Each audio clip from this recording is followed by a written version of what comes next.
2023년 6월 25일 성령 강림절로 넷째 주 거룩한 독서를 위한 성서 읽기 제1독서 창세기 21장 하갈과 이스마엘이 쫓겨나다. 아이가 자라서 젖을 떼게 되었다. 이삭은 젖을 떼는 날에 아브라함이 큰 잔치를 벌였다. 그런데 사라가 보니 이집트 여인 하갈과 아브람 사이에서 태어난 아들이 이삭을 놀리고 있었다. 사라가 아브라함에게 말하였다. 저 여종과 그 아들을 내보내십시오. 저 여종의 아들은 나의 아들 이삭과 유산을 나누어 가질 수 없습니다. 그러나 아브라함은 그 아들도 자기 아들이므로 이 일로 마음이 몹시 괴로웠다. 하나님이 그에게 말씀하셨다. 그 아들과 그 어머니인 여종의 일로 너무 걱정하지 말아라. 이삭에게서 태어나는 사람이 너의 씨가 될 것이니 사라가 너에게 말한 대로 다 들어주어라. 그러나 여종에게서 난 아들도 너의 씨니 그 아들은 그 아들대로 내가 한 민족이 되게 하겠다. 다음 날 아침에 일찍 아브라함은 먹거리 얼마와 물 한 가죽부대를 가져다가 하갈에게 주었다. 그는 먹거리와 마실 물을 하갈의 어깨에 메워주고서 그를 아이와 함께 내보냈다. 하갈은 길을 나서서 브에세바 빈 들에서 정처 없이 헤매고 다녔다. 가죽부대에 담아온 물이 다 떨어지니 하갈은 아이를 덤불 아래에 뉘어놓고서 아이가 죽어가는 꼴을 차마 볼 수 없구나 하면서 화살 한바탕 거리만큼 떨어져서 주저앉았다. 그 여인은 아이 쪽을 바라보고 앉아서 소리내어 울었다. 하나님이 그 아이가 우는 소리를 들으셨다. 하늘에서 하나님의 천사가 하갈을 부르며 말하였다. 하갈아, 어찌 된 일이냐? 무서워하지 말아라. 아이가 저기에 누워서 우는 저 소리를 하나님이 들으셨다. 아이를 안아 일으키고 달래어라. 내가 저 아이에게서 큰 민족이 나오게 하겠다. 하나님이 하갈의 눈을 밝히시니 하갈이 샘을 발견하고 가서 가죽부대에 물을 담아다가 아이에게 먹였다. 그 아이가 자라는 동안에 하나님이 그 아이와 늘 함께 계시면서 돌보셨다. 그는 광야에 살면서 활을 쏘는 사람이 되었다. 그가 바란 광야에서 살 때에 그의 어머니가 그에게 이집트 땅에 사는 여인을 데려다가 아내로 삼게 하였다. 시편 86편 도움을 비는 기도. 주님, 나에게 귀를 기울이시고 응답하여 주십시오. 나는 가난하고 궁핍한 사람입니다. 그러나 나는 신실하오니 나의 생명을 지켜주십시오. 주님은 나의 하나님이시니 주님을 신뢰하는 주님의 종을 구원하여 주십시오. 내가 온종일 주님께 부르짖습니다. 주님, 나에게 은혜를 베풀어 주십시오. 주님, 내가 진심으로 주님을 우러러 봅니다. 주님의 종의 마음을 기쁨으로 가득 채워 주십시오. 주님, 주님은 선하시며 기꺼이 용서하시는 분, 누구든지 주님께 부르짖는 사람에게는 사랑을 한없이 베푸시는 분이십니다. 주님, 나의 기도에 귀를 기울이시고 나의 애원하는 소리를 들어주십시오. 주님은 나에게 응답해 주실 분이시기에 제가 고난을 당할 때마다 주님께 부르짖습니다. 주님, 신들 가운데 주님과 같은 신이 어디에 또 있습니까? 주님이 하신 일을 어느 신이 하겠습니까? 주님께서 지으신 문나라가 모두 와서 주님께 경배하며 주님의 이름에 영광을 돌립니다. 주님은 위대하셔서 놀라운 일을 하시니 주님만이 홀로 하나님이십니다. 내게로 얼굴을 돌려주시고 내게 은혜를 베풀어 주십시오.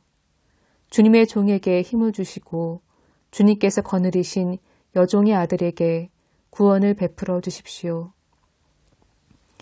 은총을 베풀어 주실 징표를 보여주십시오.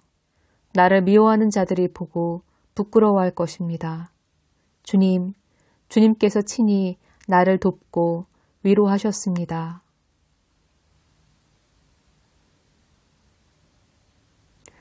제2독서 로마서 6장. 그리스도인은 그리스도와 함께 죽고 함께 산다. 그러면 우리가 무엇이라고 말을 해야 하겠습니까? 은혜를 더하게 하려고 여전히 죄 가운데에 머물러 있어야 하겠습니까?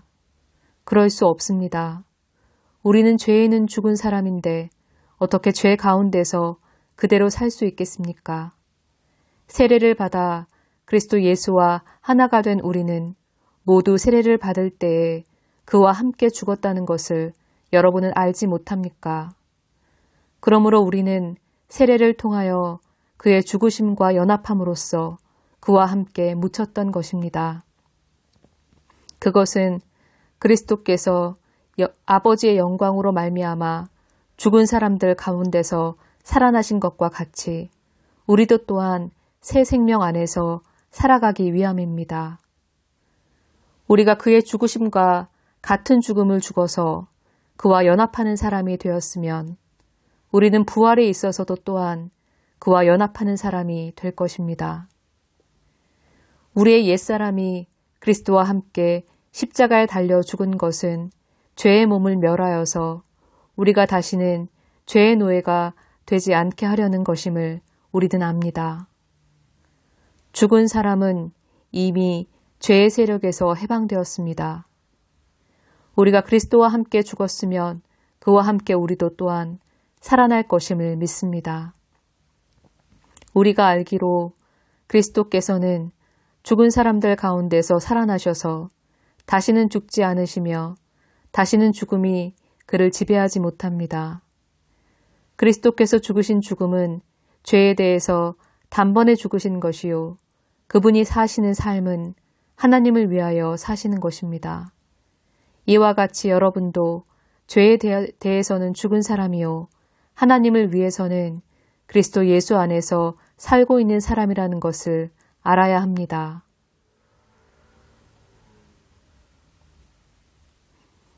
복음서 마태복음 10장.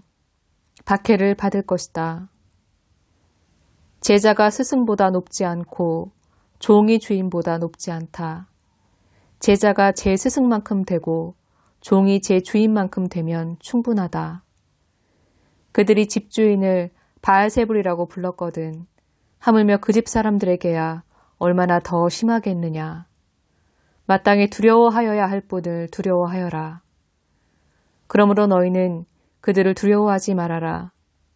덮어둔 것이라고 해도 벗겨지지 않을 것이 없고 숨긴 것이라고 해도 알려지지 않을 것이 없다. 내가 너희에게 어두운 데서 말하는 것을 너희는 밝은 데서 말하여라. 너희가 귓속말로 듣는 것을 지붕 위에서 외쳐라. 그리고 몸은 죽일지라도 영혼은 죽이지 못하는 일을 두려워하지 말고 영혼도 몸도 둘 다 지옥에 던져서 멸망시킬 수 있는 분을 두려워하여라. 참새 2마리가 한 양에 팔리지 않느냐. 그러나 그 가운데서 하나라도 너희 아버지께서 허락하지 않으시면 땅에 떨어지지 않을 것이다. 아버지께서는 너희의 머리카락까지도 다 세어놓고 계신다. 그러니 두려워하지 말아라. 너희는 많은 참새보다 더 귀하다. 사람 앞에서 그리스도를 안다고 하면 누구든지 사람들 앞에서 나를 시인하면 나도 하늘에 계신 내 아버지 앞에서 그 사람을 시인할 것이다. 그러나 누구든지 사람들 앞에서 나를 부인하면 나도 하늘에 계신 내 아버지 앞에서 그 사람을 부인할 것이다. 칼을 주려고 왔다. 너희는 내가 세상에 평화를 주려고 온 줄로 생각하지 말아라. 평화가 아니라 칼을 주려고 왔다. 나는 사람이 자기 아버지와 맞서게 하고 딸이 자기 어머니와 맞서게 하고 며느리가 자기 시어머니와 맞서게 하려고 왔다. 사람의 원수가 자기 집안 식구일 것이다. 나보다 아버지나 어머니를 더 사랑하는 사람은 내게 적합하지 않고 나보다 아들이나 딸을 더 사랑하는 사람도 내게 적합하지 않다. 또 자기 십자가를 지고 나를 따르지 않는 사람도 내게 적합하지 않다. 자기 목숨을 얻으려는 사람은 목숨을 잃을 것이요. 나를 위하여 자기 목숨을 잃는 사람은 목숨을 얻을 것이다. 아멘.